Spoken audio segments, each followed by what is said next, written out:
kasih atas kesempatannya. Kami dari kelompok 7 akan mempresentasikan tentang model prediksi keuangan. Sebelumnya saya akan memperkenalkan anggota kelompok dari kelompok 7. Yang pertama dari saya sendiri, Gizatia Febita dengan NIM terakhir 619. Selanjutnya Ivan Iksanul dengan NIM terakhir 660. Selanjutnya Yeremia Niko dengan NIM terakhir 687. Selanjutnya Trimei Satrio dengan NIM terakhir 799. Latar belakang, perusahaan merupakan suatu unit kegiatan produksi yang mengelola sumber-sumber ekonomi untuk menyediakan barang dan jasa bagi masyarakat dengan tujuan untuk memperoleh keuntungan dan dapat memuaskan kebutuhan masyarakat. Maka dengan didirikannya sebuah perusahaan, tujuannya bukanlah untuk mengalami kebangkrutan, melainkan berorientasi untuk kelangsungan usahanya di masa yang akan datang sebagai prinsip utamanya dari didirikan perusahaan, yaitu untuk dapat melakukan usahanya secara terus-menerus. Oleh karena itu, penting bagi perusahaan untuk mengevaluasi dan mempertahankan kinerja keuangan agar perusahaan terhindar dari kegagalan usaha. Kegagalan usaha sendiri merupakan sesuatu yang sebenarnya bisa diprediksi dengan menggunakan berbagai pendekatan teori ilmu keuangan. Salah satu cara yang dapat dilakukan perusahaan agar perusahaan tetap bertahan yaitu dengan menginterpretasikan atau menganalisa keuangan yang bertujuan untuk mengetahui keadaan dan perkembangan keuangan dari tahun ke tahun pada perusahaan yang bersangkutan. Selanjutnya adalah teori. Model prediksi ini dapat juga dimasukkan sebagai bagian dari bidang analisa laporan keuangan, karena salah satu tujuan dari analisa laporan keuangan itu adalah meramalkan kondisi keuangan perusahaan di masa yang akan datang. Dalam rumus atau model ini bahkan banyak digunakan angka-angka laporan keuangan dan rasio-rasio keuangan. Dalam prediksi keuangan, kita mengenal beberapa model antara lain. Yang pertama, linear programming, yang kedua Delphi forecasting, yang ketiga time series forecasting atau trend, yang keempat break-even analysis, dan yang kelima just in time, yang terakhir adalah economic order quantity. Ya, terima kasih atas kesempatannya.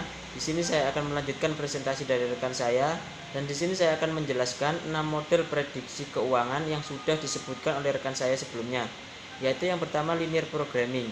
Linear programming atau LP digunakan untuk merencanakan atau memprediksi kombinasi input biaya yang paling optimal untuk menghasilkan atau beberapa produk atau output. Dengan rumus LP ini, kita dapat merencanakan kebutuhan dan kombinasi output sehingga tercapai optimal. Dan yang kedua, Delphi forecasting. Delphi system ini hampir sama dengan metode expert system. Di sini, metode expert system disempurnakan dengan metode diskusi antar para ahli di debat dan akhirnya pada sampai kesimpulan terbaik yang merupakan konsekuensi para ahli. Dan yang ketiga, time series forecasting. Prestasi yang lalu digambarkan secara berseri, kemudian dari gambar ini dicari garis tren yang terbaik dan kemudian dari kecenderungan garis itu dilihat angka masa depan sebagai angka ramalan. Teknik analisa time series dapat dipakai untuk membuat tren ini. Yang keempat, break-even analysis. Salah satu metode yang sering digunakan dalam menganalisis keuangan adalah teknik break-even analysis atau cost volume profit analysis. Metode ini mencoba mencari dan menganalisa perilaku hubungan antara besarnya biaya, besarnya volume dalam unit, dan rupiah dan juga laba. Dan yang kelima, just-in-time model atau JIT. Upaya untuk meningkatkan produktivitas dan menekan pemborosan dan ketidakefisien lainnya adalah JIT atau just-in-time model. Model ini menunjukkan bahwa konsep cost management yang lama sudah ketinggalan zaman dan perlu diubah. Model ini sudah banyak diminati oleh para pengusaha akhir-akhir ini, sehingga dikenal sebagai Golden Ring of Manufacturing Efficient. Dalam artikel Management Accounting dengan judul Preparing for Accounting System Change, bahwa konsep JIT adalah merupakan filosofi yang mempunyai sifat-sifat sebagai berikut. Yang pertama, penekanan pada prinsip visibility sehingga dengan demikian setiap masalah yang memerlukan perbaikan menjadi jelas. Yang kedua, output selalu disesuaikan dengan permintaan sehingga kegiatan produksi harus disesuaikan dengan upaya penyeimbangan keduanya. Dan yang ketiga, just in time atau JIT menghendaki kesederhanaan atau kemudahan bukan kerumitan. Dan yang terakhir, economic order quantity. Model ini dapat memberikan angka berapa order pembelian sehingga kita mendapatkan biaya yang optimal. Model ini akan memberikan angka berapa pesanan sebaiknya dilakukan untuk sekali pesanan sehingga kita mencapai titik optimum biaya yang paling efisien. Terima kasih, selanjutnya akan dilanjutkan oleh rekan saya. Baik, terima kasih atas kesempatannya. Untuk selanjutnya ialah model lain untuk melakukan analisis laporan keuangan. Yang pertama ialah bond rating. Bond rating digunakan untuk menghitung peringkat obligasi yang dipasarkan di pasar modal.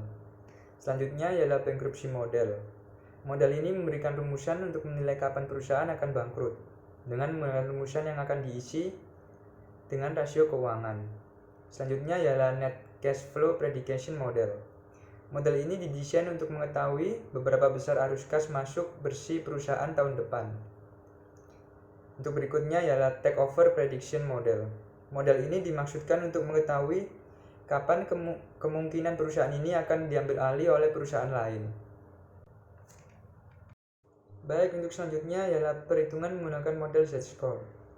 Untuk rumus Z-score sendiri ialah sama dengan 0,717x1 plus 0,847x2 plus 3,107x3 plus 0,420x4 plus 0,998x5. Untuk X1 sendiri ialah modal kerja terhadap total harta. Untuk X2 ialah laba yang ditahan terhadap total harta. Untuk X3 ialah pendapatan sebelum pajak dan bunga terhadap total harta. Untuk X4 ialah nilai pasar ekuitas terhadap nilai buku dari hutang. Untuk X5 ialah penjualan terhadap total harta. Baik, untuk selanjutnya ialah analisis kebangkrutan metode Altman Z-score PT Indofood Sukses Makmur pada tahun 2005. Untuk X1 diperoleh sebesar 0,1385. Untuk X2-nya ialah 0, untuk X3-nya ialah 0,1118, untuk X4-nya ialah 0,4154, untuk X5-nya ialah 1,2628. Sehingga untuk X1 sampai X5-nya dimasukkan ke dalam rumus Z-score, maka diperoleh Z-score pada tahun 2005 sebesar 1,8815. Yang artinya perusahaan tersebut berdasarkan analisis kebangkrutan metode Altman Z-score diklasifikasikan sebagai perusahaan pada grey area atau daerah kelabu. Baik, sekian. Selanjutnya akan dilanjutkan oleh rekan saya. Terima kasih atas kesempatannya. Di sini saya akan melanjutkan penjelasan dari rekan saya sebelumnya untuk analisis kebangkrutan metode Altman Z-score pada PT Indofood Sukses Makmur tahun 2006. Untuk X1 hasilnya ialah 0,0706. Untuk X2 hasilnya ialah 0. Untuk X3 hasilnya ialah 0,1212. Untuk X4 hasilnya ialah 0,4482 dan untuk X5 ialah 1,3488. Sehingga untuk X1 sampai X5 dimasukkan ke dalam rumus Z-score pada tahun 2006 yang hasilnya ialah 1,9615, yang artinya perusahaan tersebut diklasifikasikan sebagai perusahaan pada grey area atau daerah kelabu. Penurunan pada nilai Z-score pada tahun 2006 dikarenakan penurunan pada faktor X1. Hal tersebut karena kewajiban lancar yang meningkat pada tahun tersebut. Yang selanjutnya untuk analisis kebangkrutan metode Altman Z-score PT Indofood Sukses Makmur pada tahun 2007. Untuk X1 hasilnya ialah min 0,0342. Untuk X2 ialah 0. Untuk X3 hasilnya ialah 0,0980. Untuk X4 ialah 0,3181 dan untuk X5 ialah 0,9435. Ya, sehingga untuk X1 sampai X5 dimasukkan ke dalam rumus Z-score pada tahun 2007 yang hasilnya ialah 1,3552. Yang artinya perusahaan tersebut diklasifikasikan sebagai perusahaan pada grey area atau daerah kelabu. Penurunan nilai Z-score pada periode 2007 dibandingkan dengan periode sebelumnya dikarenakan penurunan pada nilai X1, X3, X4, dan X5. Hal tersebut dikarenakan kenaikan kewajiban lancar pada X1, jumlah kewajiban pada X4, dan diikuti dengan kenaikan total aset pada X1, X3, dan X5. Yang selanjutnya, analisis kebangkrutan metode Altman Z-Score PT Indofood sukses makmur pada tahun 2008. Untuk X1 hasilnya ialah min 0,0490.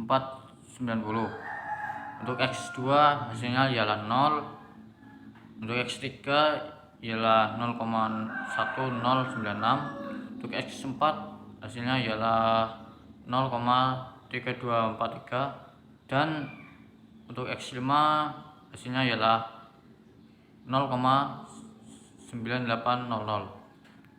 Sehingga untuk X1 sampai X5 dimasukkan ke dalam rumus Z-Score pada tahun 2008, sehingga hasilnya ialah 1,3836, yang artinya perusahaan tersebut diklasifikasikan sebagai perusahaan pada gray area atau daerah kelabu. Peningkatan nilai Z-Score pada tahun 2008 dibandingkan tahun sebelumnya dikarenakan adanya peningkatan pada faktor X5 dan dikarenakan peningkatan pada penjualan pada tahun tersebut. Yang terakhir, analisis kebangkrutan metode Altman Z-Score pada Indofood sukses makmur pada tahun 2009.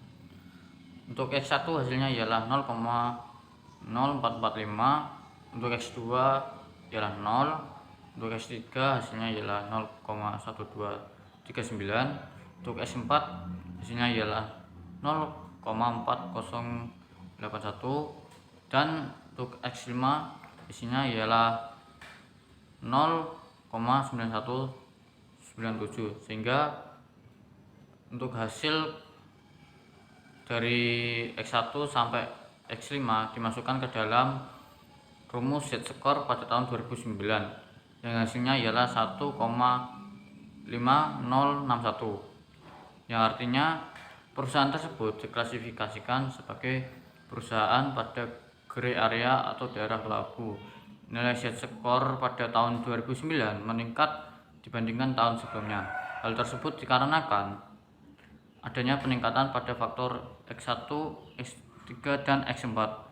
Nilai X1 meningkat dikarenakan peningkatan pada kewajiban lancar.